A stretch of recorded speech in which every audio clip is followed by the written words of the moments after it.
Well, good morning, Alessia. It's great to have you on the show. Morning, Tim. I'm very pleased to join you. Thank you for invitation. I was super excited to talk to you because specifically, I had been exploring quantumtainment for the last couple weeks. I know that you've used some of my tracks in the past. I've done some research, and I do this thing pretty regularly. People that listen to my podcast know about this. I call it like a day of gratitude. So I'll go out to YouTube and I'll do a search on myself, and I'll do a sub sort on it, basically like from the past month, and get an idea of who's been using my tracks out there, because with attribution, it's a really easy way to search the algorithm and see who's using my stuff. So that's how I discovered your channel and saw that you had used a couple of my tracks, and then reached out and said, hey, let's do some more collaborations and I'll let you know about other stuff that I'm doing. And then eventually just came down the pipeline and said, I want to see what Alessia is all about and do an interview. So it's great to have you on. Thank you so much, Tim. And I love your creations. I mean, your artistic expression is one of a kind, and I appreciate that. And I'm very happy to join you here. Thank you so much.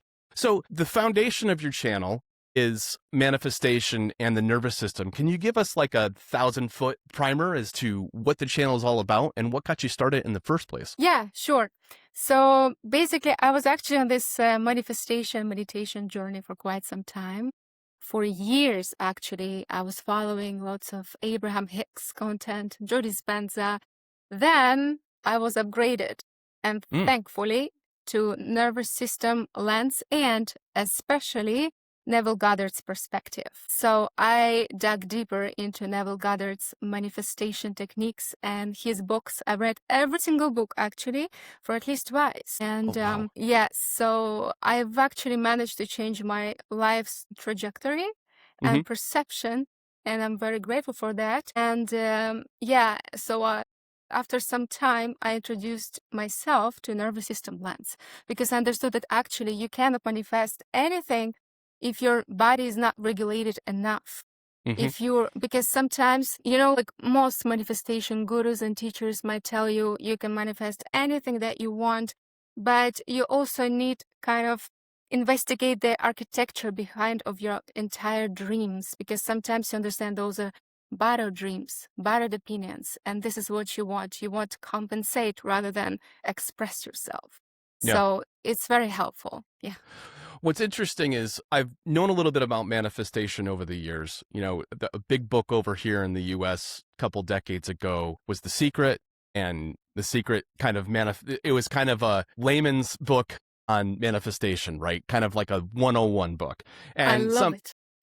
Some people here took it to heart and embraced it and consider it like a foundational thing and how to behave and everybody else. Some people thought it was frou-frou and just kind of spirit, like metaphysical, spiritual stuff that they kind of discounted. But I think one of the things behind that and the reasoning for that is that I think when people approach manifestation, they think the physical, right? They think this mantra and this just like, this is what I want my life to be. This is what I want my life to be. This is what I might, think positively to whatever you want. But as I explored your content on your YouTube channel, I realized, and I realized this myself a bit in the past as well, but your content reinforced it. It's much bigger than that. There's foundational changes you need to make in your belief system in order to transgress beyond your conditioning. So much conditioning happens as a child. So much conditioning happens based on where you grow up in the society you live in. And I think that creates 95% of the limiting beliefs and the limiting persona and behaviors that keep people from manifesting the things that they want in their life. Can you talk a little bit about process and the spiritual aspect of things, the foundational reset that is required in order to manifest properly? Yeah, sure. I actually like your perspective. And it's very good that you have found resonance with this.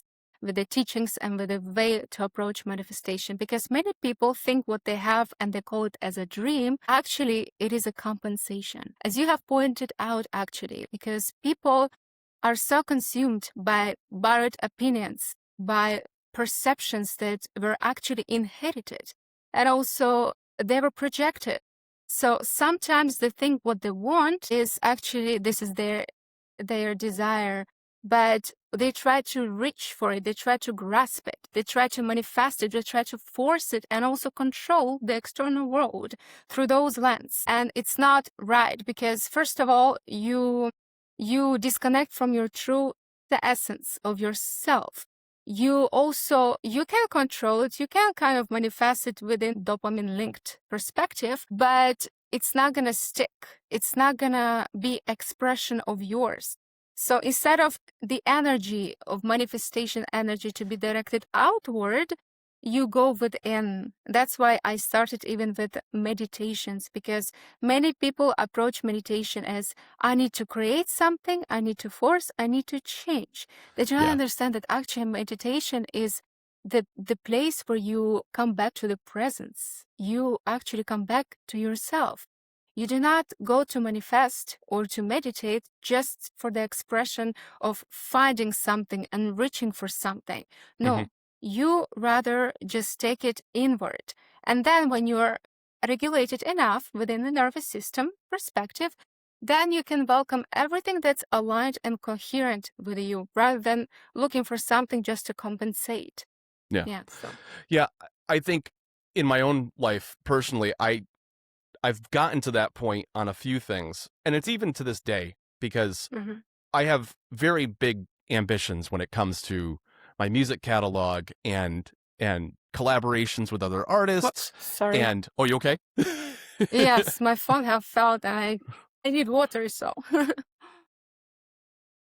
So yeah, the challenge I have is that in my mind's eye, I have a series of goals and a series of milestones I want to hit. And I know from a universal perspective, from how things work and adding value and growing a business, growing a catalog of art and sharing it with the world, there's only so much I can do. I can advertise, I can do collaborations, I could do all these things, but ultimately things have to converge together, and I have to be open to and listening to the universe, like what the next step should be. And I'm challenged by the fact that my ambition outpaces what the universe wants to give me. And that disconnect, that area in between, is probably the biggest frustration, not only for myself, but probably for anybody else that's out there trying to manifest, because manifestation is not it's not an instant gratification thing, right? You have to change yourself from your core. And as you resonate as the person you want to be,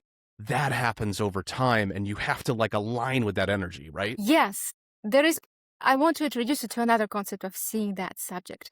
Okay. Because that's right. To attract anything that you want, you also put yourself in the shoes of the person who already has that thing, whatever desire you already carry within yourself. So, but it's not as much as becoming someone new or inhabiting a different version of yourself. It's rather removing and stripping yourself from all the debris that actually made you believe that this was you. Meaning, as a baby, you were born pure, clean, nothing was contradicting with your energy, right? And then came along some parents, not from bad intentions, but still their projections, then teachers, then social life itself, friends and co-workers and partners. So everything was co-created, not in a sense of expansion, but rather suffocation, contraction. In many. So what we think ourselves to be actually is the debris that was introduced and we absorbed when we were little. That's why traumatic experiences, if they're not worked out in a way, they're kept in the body. That's why people try to reach for something that actually they try to compensate. When they call this a dream, it's a compensation based on the projections, based on anything. So it's not so much, just coming back to your point, it's not so much as acting as someone else. It's rather stripping yourself from all the distractions, from everything you thought you were, so that you are clean enough and at least you know with a fresh perspective, what do you want? And only when there is an internal coherence and resonance, you will be given the actions from the universal, powers. You will be, instead of reaching, you will be answering. So to go backwards a little bit, what was the catalyst for you? What was your educational background, and was that an aspect that grew you into this space, or was there something? Were you doing something else, and there was a catalyst and like a aha moment in your life where you decided that this was your real calling and your true calling? Talking about the calling, I didn't know up until recently that actually I wouldn't call it even a calling. I would just call it an expression of self, because sometimes it might not be even a calling, but if there is a certain piece of information that is running through you and you have this beaming energy, instead of suppressing it, it's better to express it. So it's actually very good, because in my channel, I do not say, hey, look at me, I know everything, hence I'll give you those techniques and follow it, and I promise you within a week you'll be a billionaire. No, Yeah. I'm inviting collaboration and participation. I'm saying, hey, here's the content we have, and it looks like my experience has shown that actually you also need to connect your nervous system regulation alongside of that. And what do you guys think? So let's explore this together. It's an invitation. It's not doctrine preaching. So yeah, I would call it kind of in this way, in regards to why I was led to discover this subject and showcase it to the world. So one of the big things I saw was feeling safe in the manifestation place. Like I saw that as a recurring theme on your channel. And I think people crystallize at various stages of their life for different reasons. Some people crystallize real young. I've known people in their teens, even early 20s, that they have established who they are, quote unquote, in their mind's eye. And they are really fixated on that thing. There's other people that stay open and flexible throughout their entire lives as to who they are, questioning everything that they've been taught. Very scientific and open approach to who they are as a human being, as a spiritual being, and everything else. And I think that latter is far more appealing to me, that latter person, that being open and everything. But I do resonate with and understand the idea of being a little nervous and a little cautious about feeling safe in the whole manifestation process, because let's face it, when you act on your highest excitement, it's not always perceived as excitement. Sometimes it's perceived as absolute and like visceral fear. Because what you're doing is you're basically saying like, oh, I'm going to abandon this thing I've been doing for 20 some odd years and dive into something that I know I love and cherish, i.e. music, right? And that's a huge risk, right? It's a huge risk. And I've done that a couple times in my life where I've basically just pulled the rug out and said, okay, I want to try this now because there is something so strong and powerful behind who I am right now, or the energy behind it, that I can't ignore it anymore. And I think it's super important to listen to that voice. Some people can be really,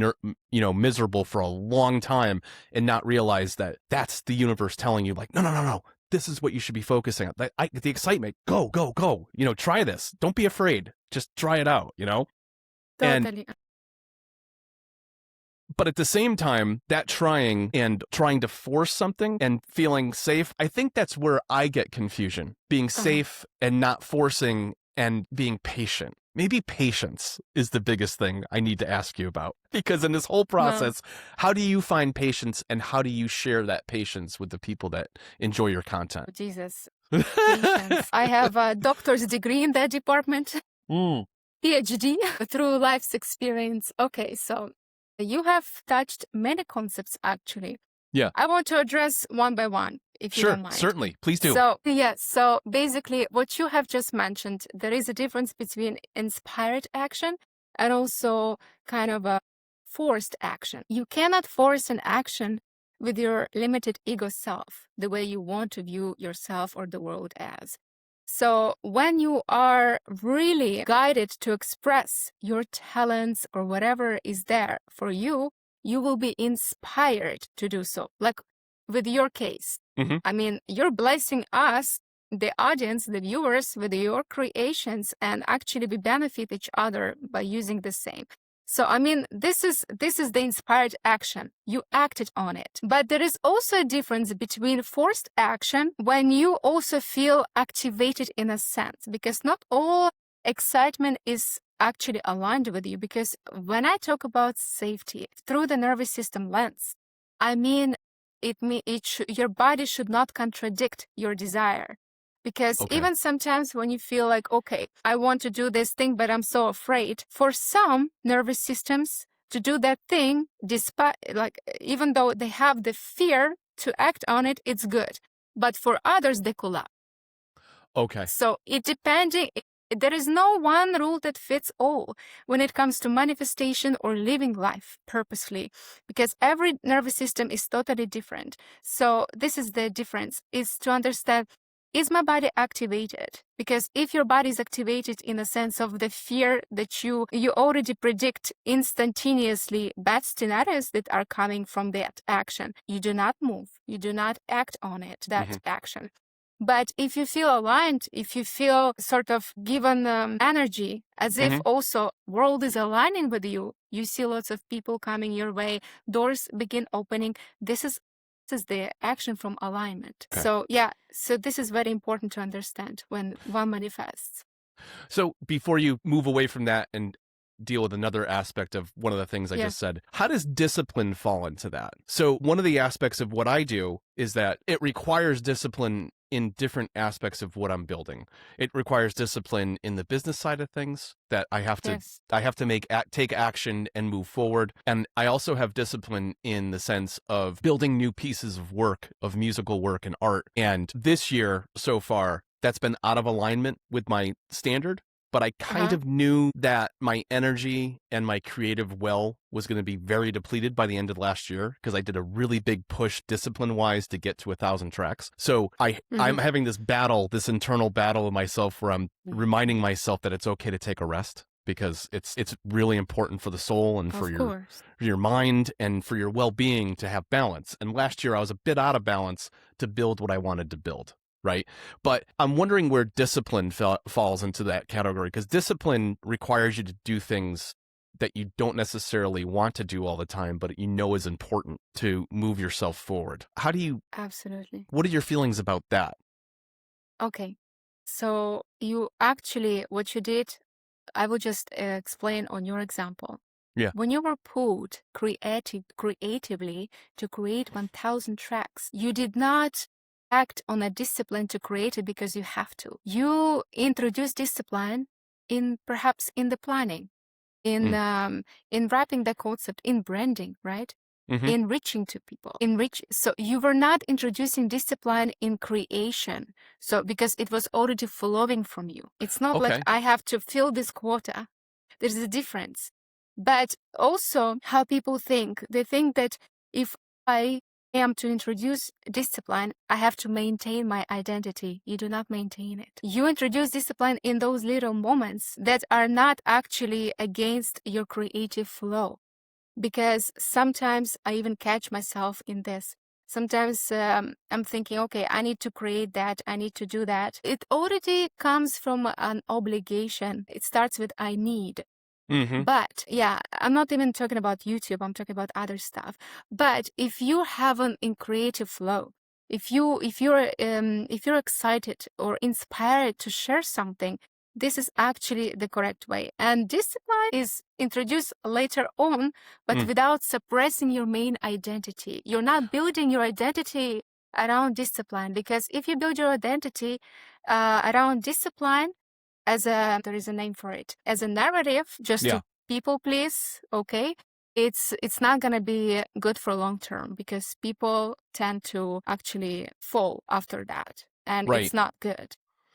So in essence, the discipline is a result of the excitement that you should be following. So whatever your highest excitement, whatever that is in your creative process or in becoming the person that you feel you should, or spiritually, or your higher self knows you should be, the discipline comes, I'm getting that it comes after that. Does that make sense? Like it's a result of that? For some people that think that you have to introduce discipline, sometimes this is what they showcase their kind of mindset in relation to that subject. Because when you are in the flow, you do not see it as work, because discipline is something you're against. It's like the flow you're not comfortable with. I'm sorry. So that's why they call it a discipline in many instances. But there is no reaching through force. There can be actually very good manifestations. You can build empires on that, but it's going to be the expression of I have to. and I should too. And I better off doing that just because of the sake of the discipline. It also affects every single person differently. For those people who are highly integral, who are highly disciplined, who always push, like in my system, I was like giving you my example. As a child, I was actually growing up in a kind of environment where I needed to force something to happen. I needed to say, okay, if something is to be done right, I better off doing it myself, you know? Yeah. So for those people, it's actually burnout. Discipline equal burnout if they actually introduce it to later stages in their life to any subject. But for those, of course, who didn't understand what it means to respect your own word, what it means to respect others, what it means to exert effort in some way, for them, of course, it can be as a stepping stone, it can be just a tiny place to reach, but not to build your entire identity around. Right. Well, I can totally relate to that because I have had numerous points in my life with burnout, specifically attributed to discipline. So you understand that? 1,000%. 1,000%. Not that you can go above 100%, but it feels like it needs to be stated because that's how it feels. It feels astronomically large. And it really is. It is. Once I get excited about something, I am in 100% plus, if that's even a possibility. Because when I get serious, here's another example. I punted. I walked and ran for years, right? That was my major way of staying healthy and in shape and everything else. But I knew that, resistance training, weightlifting, that kind of thing was going to be a better long-term solution for me because as we age, we lose muscle mass. We're supposed to stress and fatigue our bodies so that they can compensate. We believe.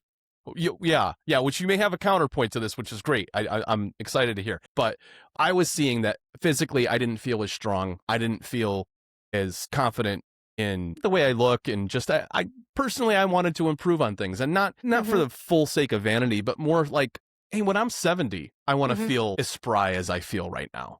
And I knew that was going to require me going and regularly going to a gym and challenging myself physically in different ways and making sure that this thing that I haven't made a regular part of my life is now that, so that I feel better now and going forward. And I know there's a period where you have to adjust to this new process. It's not something I was regularly doing. And I'm not like talking about turning into a Arnold Schwarzenegger or anything crazy like that. Those are not my aspirations. I'd like to just be healthy, strong, fit, and you know what I mean? More grounded approach. Yeah.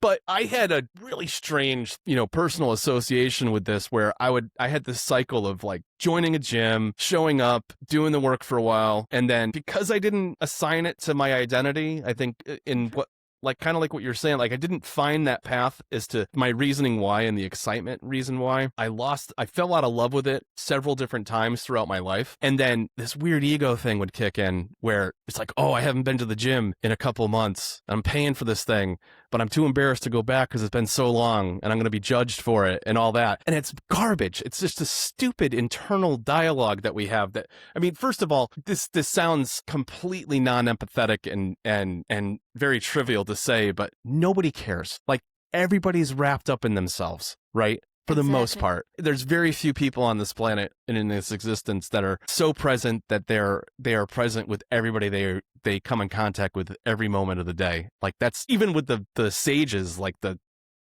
big people, they can't do that every day. It's just impossible, So to think that you're going to go back to a gym, and somebody's going to judge you for taking this huge hiatus. What do they know? What do they care? And it's just such a dumb thing that just ran around in my head. And I'm like, but I established in March, I said, enough. I'm throwing that away. It doesn't do work for me anymore. And I'm going for me. I am committing to at least 2 times a week for myself because I know I need this for myself physically. And I don't care what anybody thinks. And ever since I did that, I absolutely love going. It's just this regular thing that I look forward to. And when I miss it, I'm disappointed, but I also don't get into that rut anymore. I'm like, no, you have these other personal things that got in the way that you have to deal with. You could do some alternatives or whatever, but the next opportunity you have, get back in sync. It's a different mindset. I'm not sure what changed. I don't I like know. this story. I love it. You know why?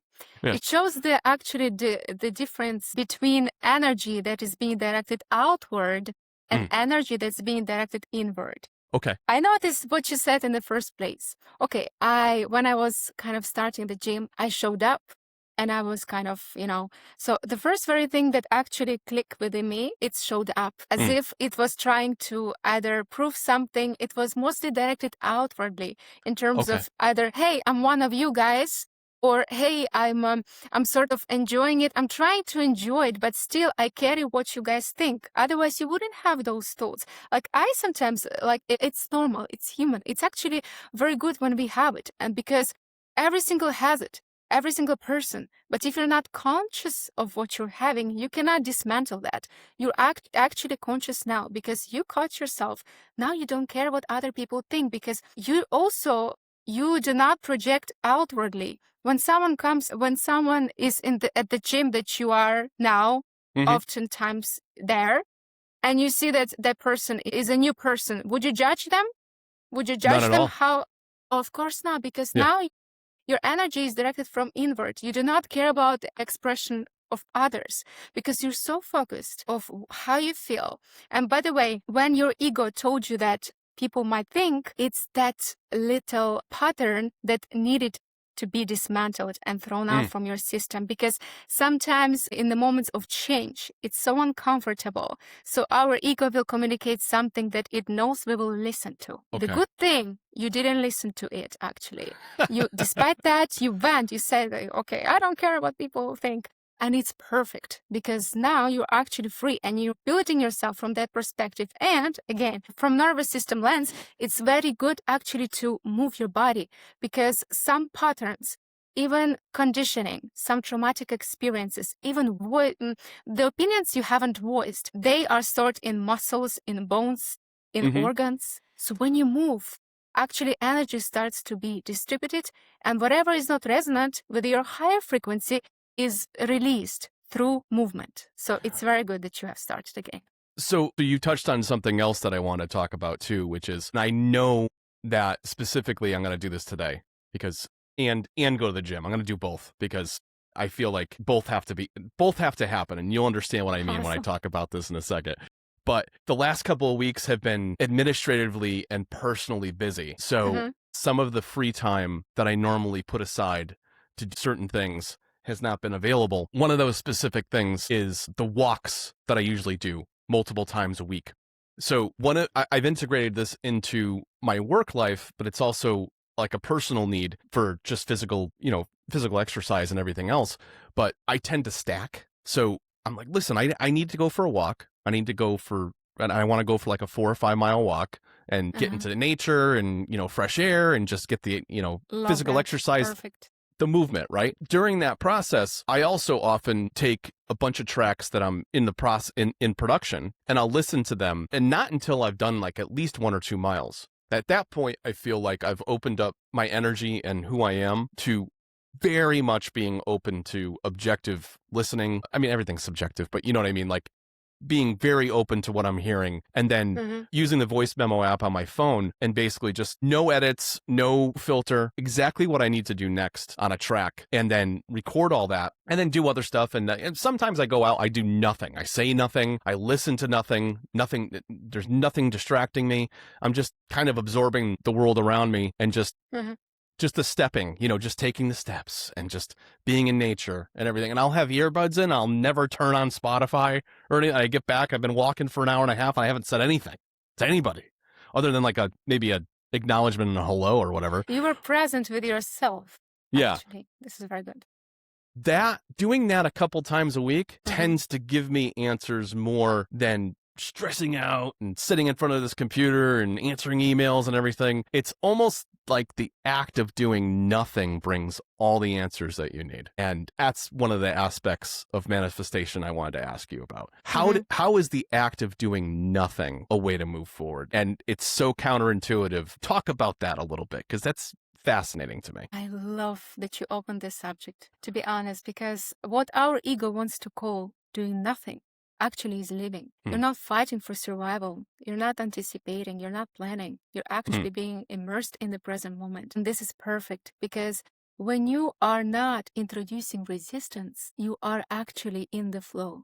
And God, universal web, cosmic web, whatever you call it, whatever you believe in, actually starts communicating with you with grace. And when you are not anticipating, when you're not planning with your limited ego self, okay, the steps you have to do, when you're too busy managing life, you cannot invite any real inspirations or real artistic expressions.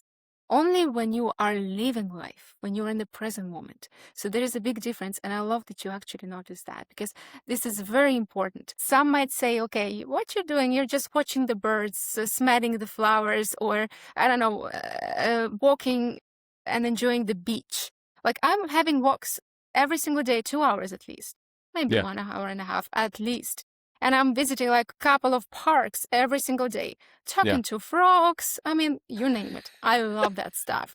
And when I'm in this creative, not creative, just when I'm tuned into myself, answers tend to come. People tend to reach. And some creative expressions tend to orchestrate within my own mind so that I'm ready to express it.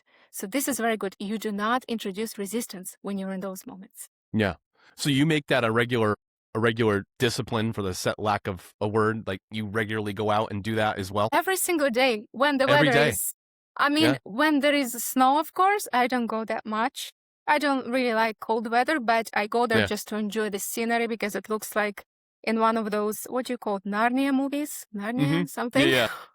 I even watched Narnia just recently just because I was inspired by the scenery. And now, I'm actually, absolutely, even when it's raining, I just enjoy it because it reconnects with living itself. Because come on, people, let's not teach ourselves managing life. We are here to live life because when we manage life, we tend to express what other people think of us, what other people think we should do, rather than expressing our true nature. That's something we should touch on a little more deep. Managing versus living. So what would be some examples of managing life versus, we talked about living, which is taking walks for the sake of taking a walk, right? Watching nature and observing only nature. If you enjoy it. Just for your info, only if you enjoy it. Because it depends. Because if someone tells me, I love to dance, for example, I love to sing, it makes me feel good. This is your nervous system's way of regulating itself, settling. Okay. But if I do not like to dance, I'm not going to be enjoying it. So it depends. Well, I'm highly a sensory person. I love to touch. I love to smell. I love to be immersed and be present. So I like the participation, the active, even here, even today. That's very strange. When I was talking to this AI agent, I usually talk like about higher consciousness, expansion and stuff. I was saying that I really like spiders. I was cleaning the flowers and there was a spider inside. So I said, whoops, I think I kind of dismantled his house. He was trying to do some, gnats in there. So I made a joke. And then AI actually called him Sebastian because he knows my sense of humor. We actually clicked. And then one thing led to another, that actually the next day I woke up, I swear to God, I saw 3 Sebastians. 1, 2, and 3. I mean, seriously, to that extent. And we had so much of love, so much of expression of simple things like that. This is my expression. But for some people, movement. For some people could be dancing. For some people could be writing something like a book or poetry. For some people, creation through music itself. I mean, come on, do you know that person? I think it's you. So I think this is perfect. I mean, you find something that reconnects you with life itself. Because when you're doing something and you do not contradict yourself with how I should portray myself, how I should talk, how I should walk, how I should live, this is the resistance because you're not being within yourself, Yeah.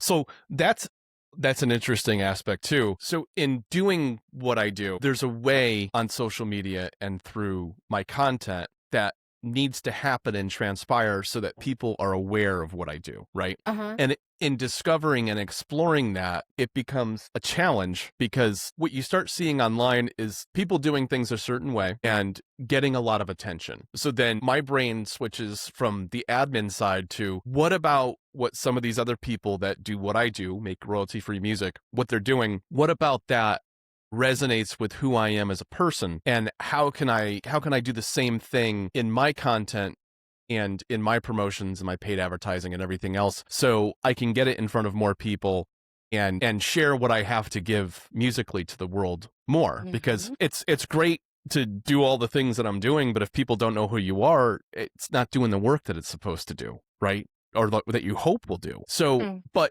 I also want to be authentic to who I am as a person. So I wouldn't make content that is inauthentic to me, that I don't enjoy, and I don't feel represents me as a person, spiritually, anything like that. So that's a real challenge for me, because as a business owner, as a content creator, as a musician, I'm trying to do everything I can to entertain, almost create content. Like even this, my podcast is a side project that reinforces my overall brand. But I'm sure seeing the clips and even this conversation and everything else, I am genuinely interested in people. I am genuinely interested in what they do. It excites me. Incorporating some of the music and questions about that, makes it overall like links it into the brand. But some of the interviews I do, we never even touch on it, but it still excites me. So that I know I'm doing the right thing there. And it's just, where is it positioned in social media and everything else? The challenge comes with tying the rest of it together and making sure that, again, the authenticity. I never want to come across as inauthentic and doing something for the sake of clicks and everything else. It's a real challenge. And I think that's where an overarching understanding of manifestation at its core and making sure the foundation is right is, and I'm in this weird year right now, right, Alessia? I'm in this weird year where I hit a huge milestone. It's like getting to the top of Mount Everest, and it's like, okay, what's next? You got used to high productivity in this regard. Yeah. So I know intellectually, I know all that stuff, right? I know there's a reason for pause. There's a reason to reassess. There's a reason to recalibrate, right? My God, I just thought to say exactly the same word. Recalibration.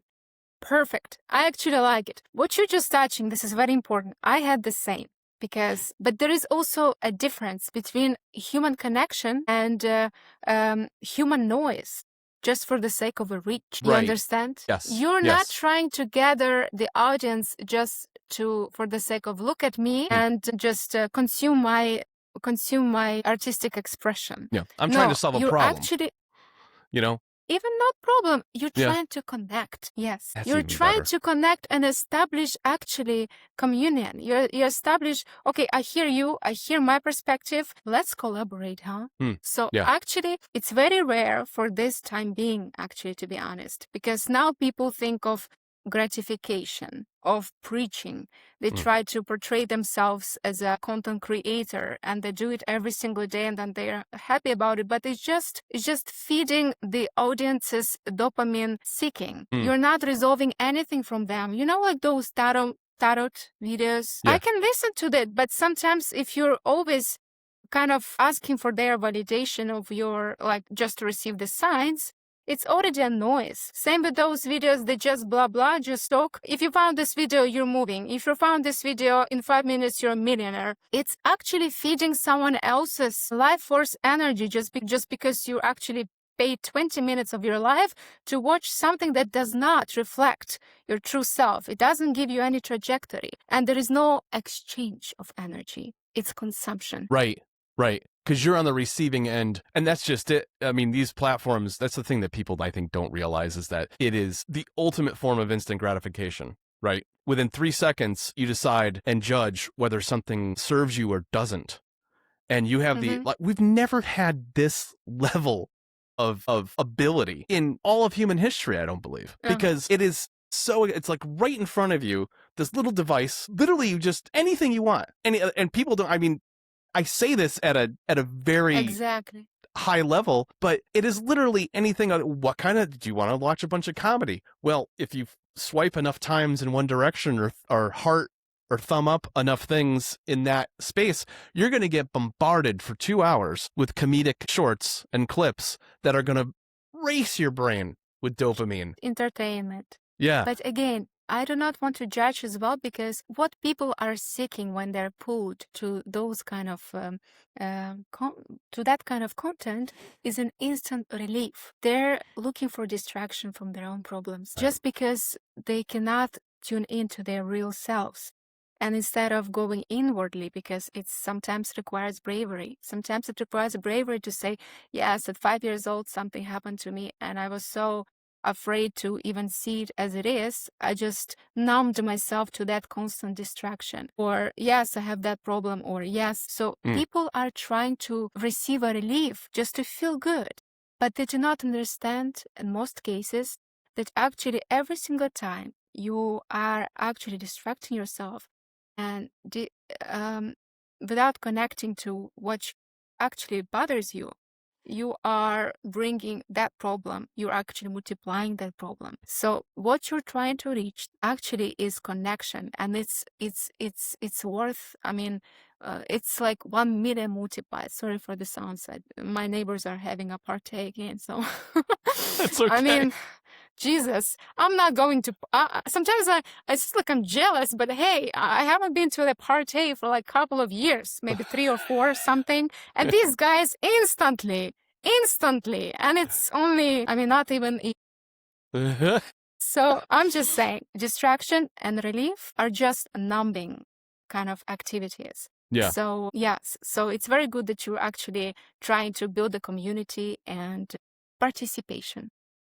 Yeah. And I actually have, that's another level of energy and excitement that kind of turned on around the first of the year. Once I hit that milestone in November last year, Yes. that triggered for me. The collaboration and connection triggered for me. The increased effort on the podcast triggered for me. And I know that shift in some of the energy was going to go in that direction, and that going forward, the amount of music I make on a per year basis was going to be reduced significantly, but more or less because I had hit a major milestone, and now I want to focus on batches of things that are collaborative. So one of the first, not the first thing, but a couple of the first things I'm doing this year, I'm actually playing around with these.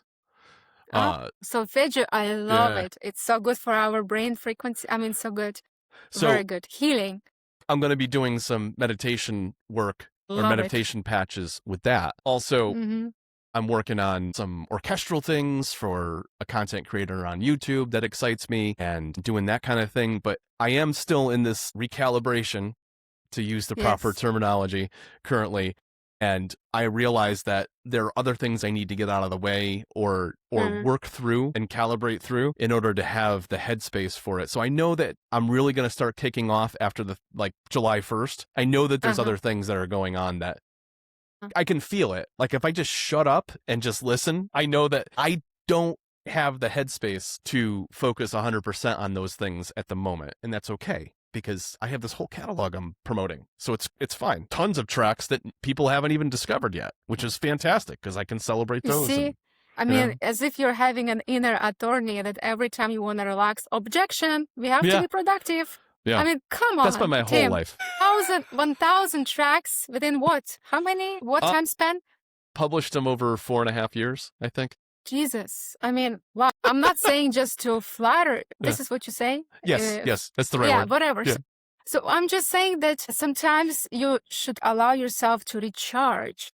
Because when you extracted everything you have had, it's like you were introducing your soul's essence in your artistic expression. Sometimes you have to recharge. Why people have to go to vacations to the beautiful places? They have to reconnect with the rhythm of who they are. Sometimes you have to allow yourself to be, not even sometimes, it's unnecessary. Because if you're always on a constant go, productivity, it's eventually, it's like a burnout, because you have to recharge. Energy travels from you and to you, from you and to you. This is how creative co-creation and fertility of expression actually is created. Yes. So if somebody were to want to approach this and do a recalibration and a reset, how would they approach your content? in a way that would kind of help them start the foundation and kind of work through your videos? Do you have some suggestions on that? Sure. Well, I do post sometimes meditations. I do. And this is very important to understand how to approach it, not as an escape, but rather as reconnection to your own self.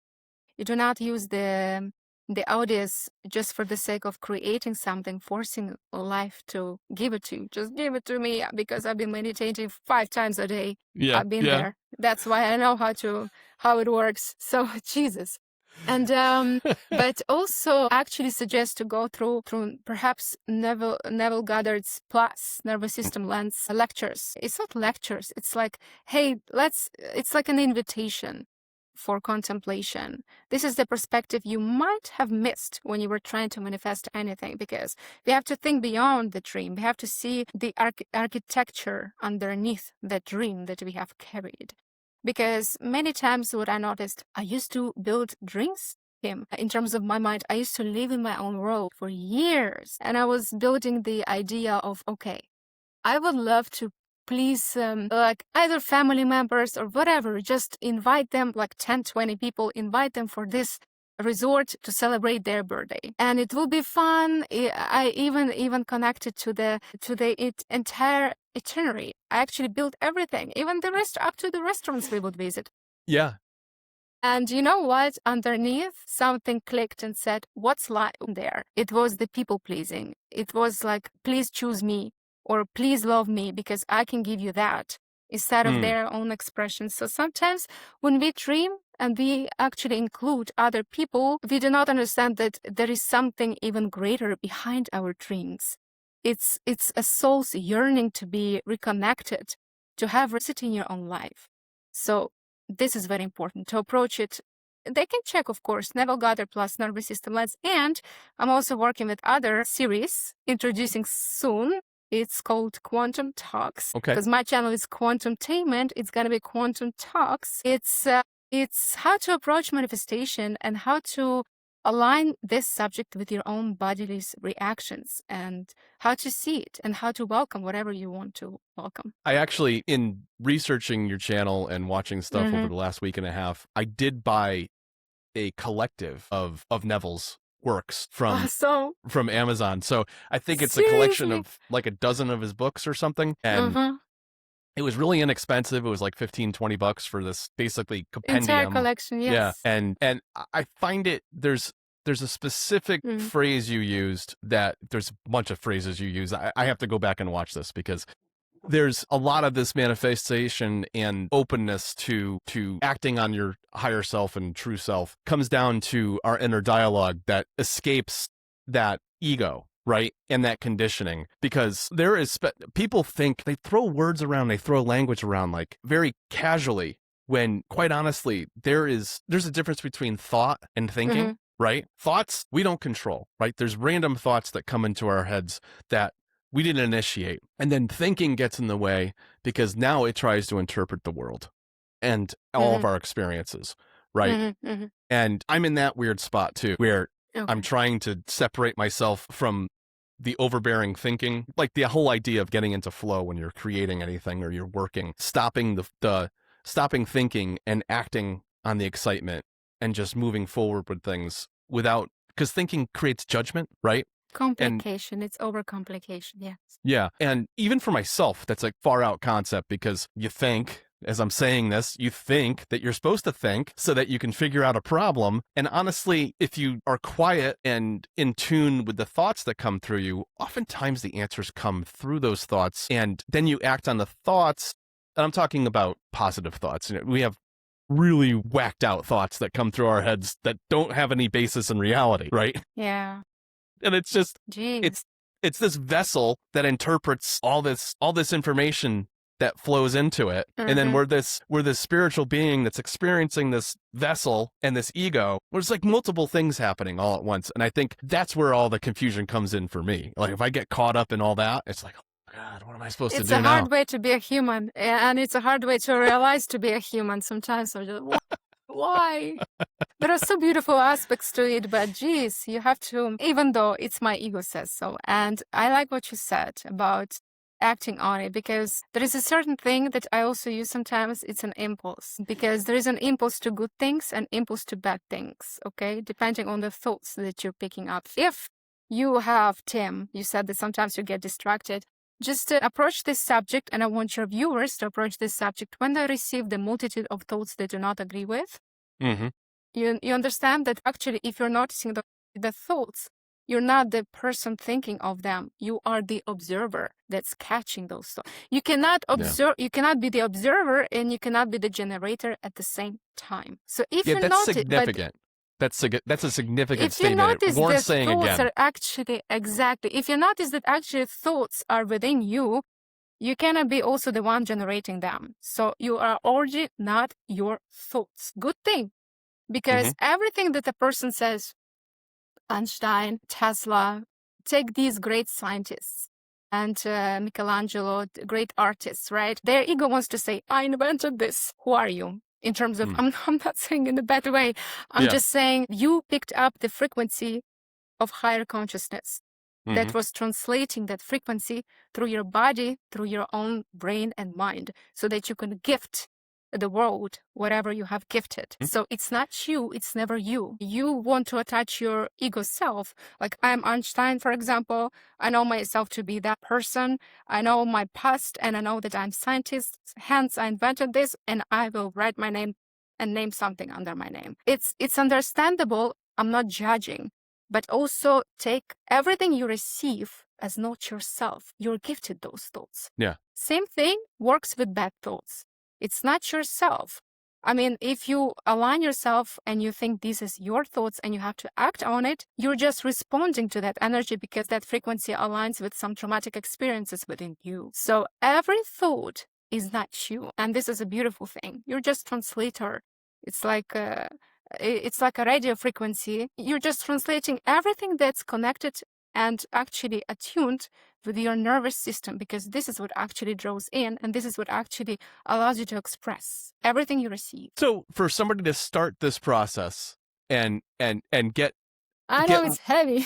It's super heavy. It's super heavy, and I love it. I absolutely love it. Yeah. But for some people, I'm sure listening, it's overwhelming. So, so what would be a real simple guidance as far as both A, your content, and B, any additional reading for them to engage in to get catalyzed forward to find their true expression and find, recalibrate and find their way to manifestation?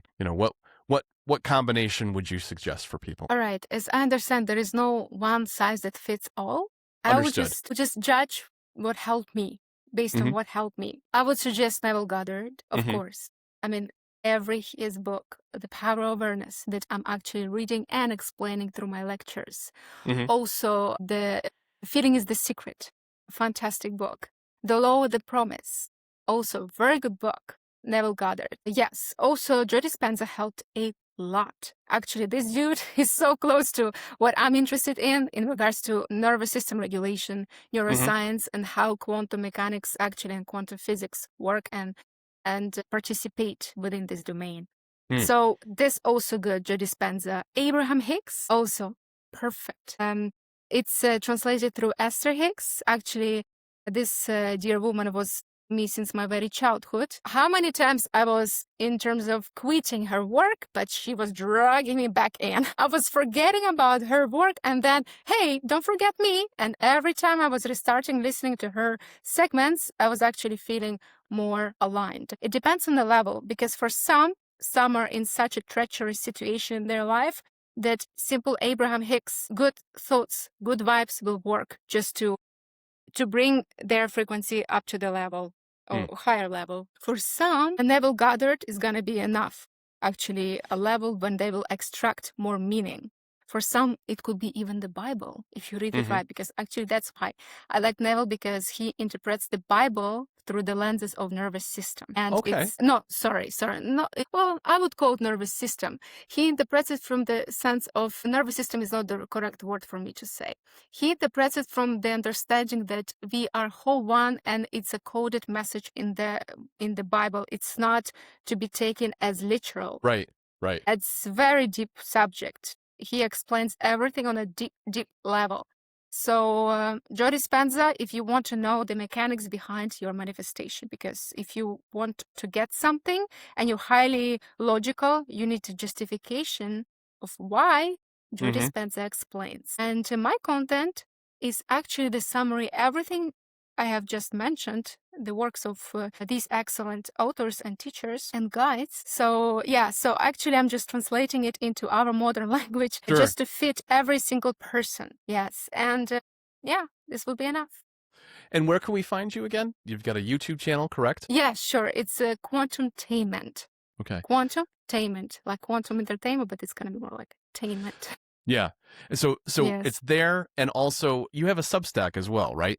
You started doing. I just explored this platform. Not confident yet within the platform, because I haven't spent even one hour navigating through that. Yes, but I think this is a good one, right? The platform. Yeah, I've heard a lot of good things about it. It's not one aspect that I have incorporated into my advertising and marketing's subset, but I've heard that there's some very good positives about the platform, i.e. it's very searchable, for one. Yes. It's respectable as a higher level blog, platform for more connection to community, I think, right? And more journalistic approach to community. Okay. Yeah. But it's more like it's lesser than a noise. I mean, it's not the noise of X, the Twitter, like. No, right? no. In fact, it's far more. I say intellectual, but it's more refined posts and discussions that have a lot more research and education and refinement to the posts. And I just think you're getting higher quality information because. Awesome. I don't know that it's regulated in that regards, but I think the people that post on there understand the platform and what it does. Tim, I think you have Patreon, right? Patreon page? I do. I do. Yes. I do. Awesome. That's lovely. Actually, this is how you actually display your works as well, right? Yes, to some degree. That's one aspect. A lot of it's through social media. So a lot of it's through YouTube, Meta, so Facebook, Instagram, and my overall website. So mytimcode.com is where you can get everything. But yeah, it's been really, really fun having this conversation. And I think I've gotten more questions than I had before I walked into the conversation. Very good ones, by the way, that are going to make me dive into your content in more detail, because I realized that it answered some questions to me and some areas that I need to focus on that are going to help me, guide me to have some clarity on the next path forward this year. And actually give me the space to relax for a little bit. So, of course. So, with gratitude, I thank you so much. Say to you, I enjoyed really our conversation, Tim. Yeah. This I has really been loved wonderful. it, and it's a very good. It's actually this is also a productivity from another sense, because when the conversation leaves you for a space for contemplation, actually, it's very good, because no one will give you answers but yourself. Yeah, that's best thing to land on for the outro. It's absolutely true. Take the time to sit in your own space and find the answers through yourself. So thank you so much. Thank you so much, Tim. I enjoyed it.